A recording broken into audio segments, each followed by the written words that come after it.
Olá, abençoados! Graça e paz, bem-vindos ao canal da Graça Pura, sejam todos bem-vindos. Eu me chamo André Pimentel e estamos juntos mais uma vez.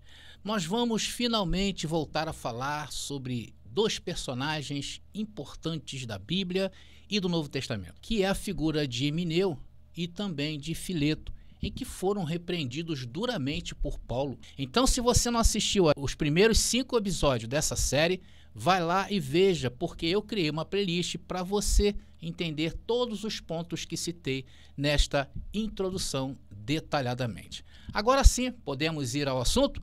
Vem para a graça que eu te explico. Agora é a hora da palavra. Meus queridos irmãos, como é de costume nosso, antes da gente prosseguir, eu gostaria de pedir a você aí, que já tem nos acompanhado, se inscreve no nosso canal, é grátis, você não paga nada, toca o sininho para que o YouTube te avise, deixe seus comentários, dê aquela curtida e se você quiser que o YouTube te avise, é só tocar esse sininho aí embaixo, tá bom, queridos? Então agora sim nós podemos prosseguir para o alvo, que é a nossa mensagem continuada de Emineu e Fileto. Vamos prosseguindo. Então, queridos, a verdade é que os futuristas insistem que a vinda final de Jesus está no futuro distante em relação à geração do primeiro século.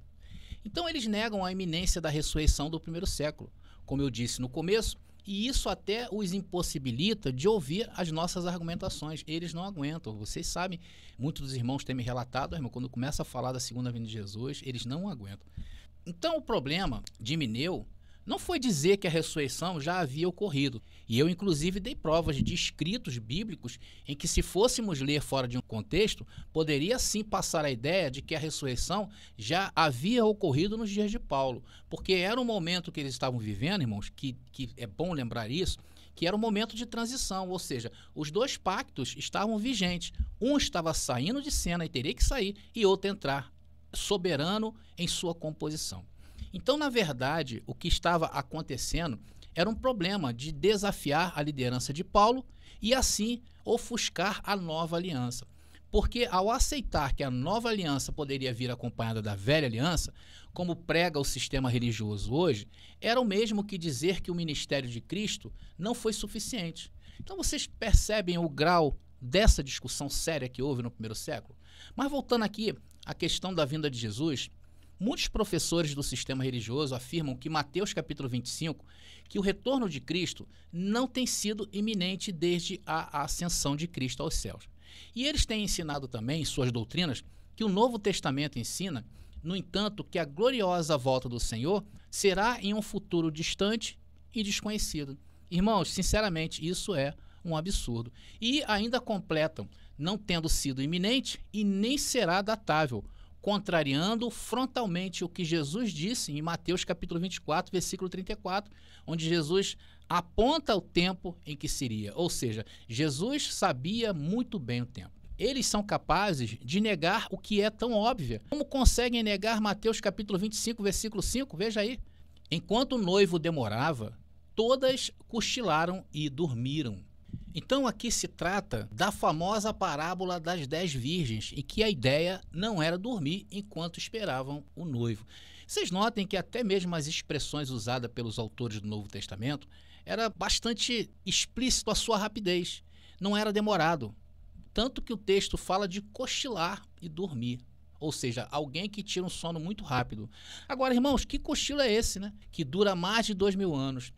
Agora, nos versículos seguintes, a partir do verso 14, aí mesmo em Mateus capítulo 25, Jesus propôs essa parábola. Pois o reino dos céus é como um homem viajando para um país distante, que chamou seus próprios servos e entregou-lhes seus bens.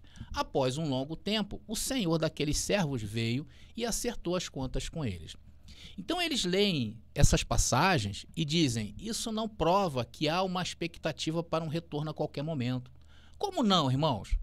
O que eu vejo é exatamente o contrário. A dedução deles é realmente algo muito ruim. Tem pessoas importantes no meio cristão de hoje que diz que prova, sem dar uma única evidência, que Mateus capítulo 25 deve se referir aos 2000 anos desde que Jesus contou essa parábola.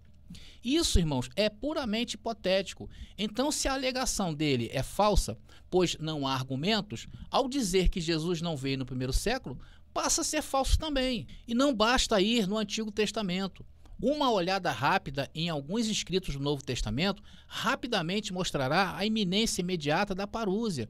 Ela permeia o corpo de todo o Novo Testamento. Se estes grandes professores do sistema religioso dizem que Jesus falou de um tempo indefinido para a sua vinda e ressurreição, então, irmãos, estamos vivendo o caos, porque estamos totalmente descontextualizados dos textos bíblicos. Mas vamos voltar aqui a Himeneu. Seria completamente irracional e absurdo eles afirmarem que a ressurreição já havia ocorrido.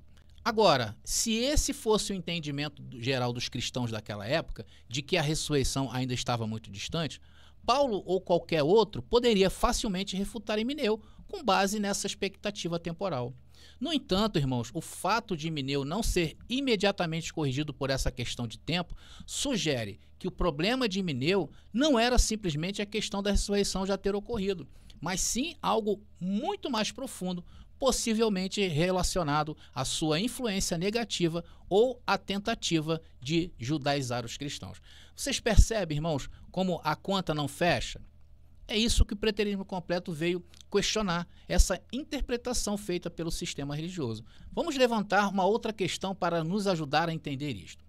A ressurreição e o reino estão inseparavelmente ligados, certo? Então devemos chamar mais um ingrediente para nos ajudar a compor esse pensamento. É que a ressurreição e o reino também está ligado ao julgamento de Israel. Ah, André, prova? Bom, leiam depois aí, irmãos, todo o capítulo 24 ao 29 de Isaías. E leiam também Daniel 12. Vamos ler somente o versículo 2. Muitos dos que dormem no pó da terra ressuscitarão, uns para a vida eterna e outros para a vergonha e horror eterno.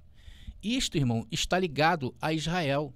E isso é significativo, porque Jesus associou a queda de Jerusalém com o reino e a sua parúzia em Lucas capítulo 21. Em sua predição de julgamento de Israel, Jesus disse que naquele evento o reino estaria próximo. Vamos ler Lucas capítulo 21, versículo 31. Assim também vós, quando virdes acontecer estas coisas, sabei que o reino de Deus está perto. Logo, se o que eu estou falando é verdade, e eu estou mostrando isto através dos textos bíblicos, o reino de Deus e a ressurreição estão relacionados. Qual é, então, irmãos, a natureza da ressurreição? Ela é discernível ao olho humano ou não? Por que, então, Paulo não repetiu o que o sistema religioso fala sobre a segunda vinda de Jesus, sobre a ressurreição, sobre o arrebatamento? Por que Paulo, então, não disse a Himeneu e aos Efésios, meus olhos não estão vendo o que os meus ouvidos estão ouvindo, Himeneu? Por que Paulo não disse a seus leitores, pelo menos, que estavam sendo enganados por Himeneu e para rebatê-lo, como faria qualquer pastor hoje? O que responderia um pastor hoje? Vão lá para o cemitério e vejam se as covas estão abertas. Eu acho que é porque hoje os pastores são mais inteligentes que Paulo. Será que é isso mesmo? Irmãos, e é tão simples responder isto, queridos futuristas, é porque a ressurreição está associada ao reino e não é um evento visivelmente discernível. O próprio Senhor Jesus fala em várias passagens que o reino dele não é deste mundo, não é tocável, não é palpável.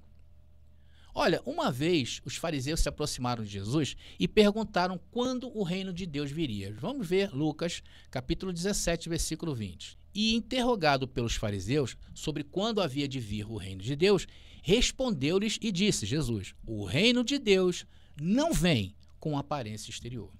Se o reino e a ressurreição estão inseparavelmente ligados, e se o reino não vem com observação, ou seja, com aparência exterior, por que a ressurreição seria um evento visível? Então, quando Paulo discutiu a mudança da ressurreição do homem exterior, que estava perecendo para o homem interior, vocês lembram dessa passagem lá em Coríntios, 2 Coríntios? Ele completou também dizendo, não feito por mãos eternos nos céus. Vocês lembram dessa passagem? Ele disse isso aqui, olha, 2 Coríntios capítulo 4, versículo 16. Não atentamos nas coisas que se veem, mas nas que não se veem. Então, queridos, isto aí é uma declaração enfática de que a ressurreição não era um evento visivelmente discernível. Irmãos, vocês vão ver que os fariseus tentaram contra a vida de Paulo por causa de suas opiniões sobre a ressurreição, tá? Nós vamos abordar essa parte aí com mais propriedade a seguir mais na frente aí, nos próximos episódios. Por isso que é de vital importância que vocês vejam todos os episódios desta série para que você possa entender melhor aquilo que eu estou tentando argumentar com vocês, tá bom? Por enquanto, no entanto, considere um texto de 2 Timóteo, capítulo 2, o próprio texto em que Paulo condenou Himeneu. Paulo tem algo a dizer aqui sobre a ressurreição, que muitas vezes é negligenciado em relação à questão de Himeneu. E esse versículo que eu vou apresentar para vocês, ele é um versículo chave, irmãos. Está lá nos versos 11 e 12 de 2 Timóteo, capítulo 2. Disse o texto ali: esta palavra é fiel. Se morremos com ele, também viveremos com ele. Se perseverarmos também com ele, reinaremos. Se o negarmos, ele também nos negará. Meus queridos, esse texto é altamente sugestivo. Paulo disse que os efésios haviam morrido com Cristo. Veja, irmãos, morrido está no passado. Mas essa morte não era física, e sim espiritual. Ele confiava que, apesar dessa morte, eles viveriam com Cristo. Ou seja, a discussão entre Paulo e Himeneu não é citada por este ponto de vista que vocês estão vendo aí nos versos 11 e 12. E eu estou no contexto da discussão. E eu estou chamando a atenção de vocês para a visão de Paulo sobre a ressurreição e a vida espiritual, que muitas vezes é negligenciada na discussão sobre Himeneu. O que eu estou fazendo é que a ressurreição que Paulo esperava não era física, mas espiritual. Assim como a morte dos efésios era espiritual, a vida futura também seria, meus irmãos.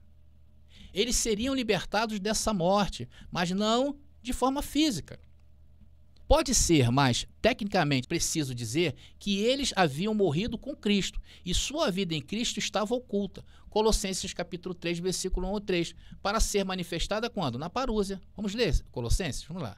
Portanto, se já ressuscitastes com Cristo, buscai as coisas que são de cima, onde Cristo está assentado à destra de Deus.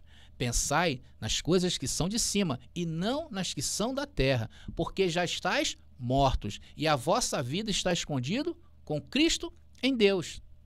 Então, irmãos, na verdade, eles seriam libertados daquela morte para a vida, morte espiritual para a vida espiritual. Então, a remoção desta morte através da ressurreição, que não é a vida biologicamente falando, irmãos, tá legal? Então, Paulo aqui está afirmando uma ressurreição não biológica, não física, que estava no futuro para ele. E é nesse contexto que ele imediatamente condenou Himeneu por dizer que a ressurreição já aconteceu. Agora, qual ressurreição Paulo mencionou? Foi a ressurreição não literal, não física, não carnal? Será que Paulo estava se referindo à ressurreição dos corpos, como prega o sistema religioso? Claro que não, foi a ressurreição para a vida espiritual. Agora, o sistema religioso, ao não atentar para o contexto dessa interpretação, né, que isso parece que escapou deles, de 2 Timóteo capítulo 2, agora nos versos 11, então fica estranho agora Paulo, de repente, sem nenhuma indicação, mudar a discussão para uma outra ressurreição completamente diferente. Irmãos, a menos que alguém possa demonstrar que em 2 Timóteo capítulo 2, versículo 17, Paulo introduz uma doutrina de morte e ressurreição diferente da que ele discute no versículo 11 e em quase todos os escritos de Paulo. Vocês estão percebendo como o contexto ele se torna inimigo número 1 da igreja? Por isso, irmãos, que o auge da discussão entre Paulo e Himeneu não era por causa da ressurreição. E isso que mostrei para vocês agora é uma poderosa evidência que o discurso de Himeneu quanto à ressurreição não era que os mortos iam sair dos seus túmulos. Então, se Himeneu estivesse certo quanto à ressurreição, não física, tá, abençoados? Porque essa não é a questão entre os dois, e nós já explicamos isto por diversos ângulos. Então, se Himeneu estivesse certo quanto à ressurreição, já ter ocorrido com o templo ainda de pé e a Torá vigente, você sabe o que isso significaria? Uma mistura de pactos entre lei e graça. Agora, igualzinho ao que o sistema religioso de hoje pratica. Não é assim? Eles não arrastam isso aí por 2000 anos? Sendo que Paulo não ia admitir isso. E, de fato, não admitiu. Porque para ele, Paulo, acreditava que a redenção ainda estava em andamento e que a autoridade da Torá e do templo havia sido superada em Cristo. Era o tempo da transição. Irmãos, só faltava acontecer o quê? O grande finale. E qual era o grande finale, André? A queda do templo, a destruição de Jerusalém e a legislação mosaica caindo por terra e nunca mais sendo erguida. Ainda que tentam parecer algo parecido com aqueles dias, mas não terá nenhum valor para Deus. Entenderam, abençoados? Quem hoje é a descendência de Mineu? E isto, irmãos, deveria ser mais óbvio, porque a ressurreição discutida no verso 11, como eu mostrei para vocês, é a mesma que foi discutida no verso 17 de 2 Timóteo capítulo 2. E, irmãos, o mais incrível é que ninguém do sistema religioso, até hoje na história, não trouxe luz ao contexto do verso 11. E isto é revelador para nós e bastante significativo, porque nos mostra o que acontece no cristianismo tradicional. Eles pouco se importam com a vida das pessoas, eles querem mesmo aterrorizar. Isso aí é uma falha crítica e fatal. Isso sugere que eles simplesmente desejavam selecionar textos para a prova e escolher a dedo a condenação de Mineu por Paulo, em vez de realmente se envolverem em uma exegese séria do texto, como estamos fazendo aqui. Então não há desculpas para ignorar a discussão anterior de Paulo sobre morte e ressurreição no verso 11, que claramente não é uma discussão sobre a ressurreição de cadáveres humanos. E depois impor um conceito radicalmente diferente de morte e ressurreição nos versos 17, 18 e 19. Como, em nome da razão e da erudição, você pode ignorar totalmente a discussão de Paulo sobre a morte e vida no contexto, e então apontar para o versículo 17, alegando o quê? Que é uma discussão fora do contexto? Então, queridos, a conta não fecha. Hoje é inadmissível como o sistema religioso interpreta a palavra, as escrituras. Então, abençoados, para terminar, eu vou apresentar para vocês o resumo da ópera, tá? E preste atenção, eu criei aqui um resuminho para a gente, de fato, entender aquilo que eu estou querendo passar. Tá lá. Então, aqui está o que estamos dizendo sobre o contexto de 2 Timóteo, capítulo 2, versículo 17. O primeiro tópico aí diz, em 2 Timóteo, capítulo 2, versículo 11, Paulo discute a morte e vida, ressurreição, que não é a ressurreição de corpos igual foi o de Jesus. E eu dei exemplo de que, aos Efésios, ele não falou sobre isto. Ele não falou de ressurreição de corpos. E aonde Mineu estava sendo repreendido era na comunidade de Éfeso. Segundo tópico, ele diz que os Efésios já haviam experimentado a morte. Eu não mostrei para vocês que o próprio apóstolo Paulo usou versículos no passado, que eles haviam experimentado a morte, que é onde está acontecendo esse embate. Onde? Na igreja de Éfeso. Terceiro tópico, a ressurreição que eles estavam antecipando seria o fim dessa morte. Que morte, irmãos? A espiritual, o fim dessa morte espiritual. Quarto tópico, mas os Efésios claramente não haviam morrido fisicamente. Eles estavam vivos. E muitos passaram da morte para a vida de fato vivos no ano 70. Último tópico. Portanto, a ressurreição que Paulo estava antecipando não era o levantamento de cadáveres humanos. Irmãos, este é o contexto da discussão do erro de Mineu sobre a ressurreição. E isso demonstra que a controvérsia não era sobre o levantamento de cadáveres humanos do chão. E Mineu estava afirmando a realidade passada da ressurreição. Ressurreição não biológica. E Paulo, nesses dias, ainda aguardava por ela. Somente distorcendo o texto se pode obter a ressurreição física a partir da discussão de Paulo, como fez e faz o sistema religioso. Bom, abençoado, eu acho que ficou bem intenso hoje o nosso episódio. Espero aí que vocês tenham entendido. E no próximo episódio, vem mais bomba por aí, tá? Nós vamos falar sobre aquela famosa frase que todo olho verá, que também é um axioma forte que o cristianismo criou para rebater o preterismo completo. Então, se você gostou da nossa forma de interpretar a Bíblia, eu tenho para vocês aqui uma coletânea de livros do preterismo completo. Hoje eu tenho um total de 6 títulos para você estudar e chegar às suas próprias conclusões. Eu tenho alguns livros disponíveis aqui comigo, que o primeiro é esse aqui que eu gostaria de apresentar para vocês, que é o Apocalipse, a verdade revelada e o seu cumprimento no ano de 70 depois de Cristo. Um livro onde eu traço os temas principais do livro de Apocalipse e faço toda essa contextualização dentro do tempo histórico, obedecendo à cultura que é a cultura judaica. E olha, vocês vão se surpreender ao estudar neste livro.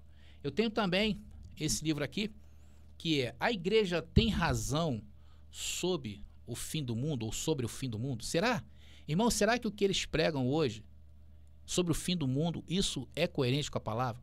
Então eu mostro aqui, inclusive tem até uma parte, um capítulo aqui muito interessante, mostrando o déjà vu profético. Eu mostro desde os primórdios, que os cristãos já faziam previsão da segunda vinda de Jesus e o fim do mundo. Então, se você quiser estudar, eu tenho esse daqui. Agora eu tenho um que está chegando, que eu não tenho em estoque aqui hoje, que é o livro de Hebreus, tá? O nome é Hebreus, o que precisa ser desvendado, tá? Um livro sensacional, mostrando que Cristo é superior à lei, a tudo que já se foi dito de Bíblia no passado. Eu venho mostrando que Cristo é superior e não deixa margens para achar que hoje que a gente tem que trazer a lei de Moisés para reivindicar ou dar base para a graça, tá, abençoado? Esquece disso. Então, nesse livro você vai ver, o livro de Hebreus. Eu também tenho um que é o Sermão do Fim do Mundo, onde eu abordo ali especificamente Mateus capítulo 24 e Mateus capítulo 25, com abordagens também em Marcos e Lucas que falam sobre o fim do mundo ali, que é o Sermão do Monte das Oliveiras. Então pego versículo por versículo e venho trazendo comentários e análise do preterismo completo. E para fechar eu tenho o livro O Apocalipse de Pedro, tá? Que não é o livro apócrifo. Eu até coloquei esse livro apócrifo dentro desse livro, tá? Mas não é o apócrifo de Pedro não, tá bom? O Apocalipse de Pedro. São versículos extraídos e comentados à luz do preterismo completo. E você sabe que as cartas de Pedro são bastante emblemáticas. Tem o mundo acabando, a lua, as estrelas caindo, sendo que na visão que eu ofereço a você é totalmente o contrário do que foi te ensinado, e você vai entender isto neste livro, tá? Então aproveita aí, e quem quiser levar a coletânea completa, eu tenho um super desconto para você, tá bom? Me acesse hoje mesmo pelo WhatsApp, que está aparecendo para vocês aí, e vocês falarão diretamente comigo, tá legal? Vai ser bom para os seus estudos. Bom, abençoados queridos, eu então vou ficando por aqui. Obrigado a vocês pela audiência, graça e paz, e até a nossa próxima mensagem. Buscando uma razão, ouvindo tantas vozes, questionando a verdade e a salvação. Mas encontrei no passado o que muitos não conseguem ver.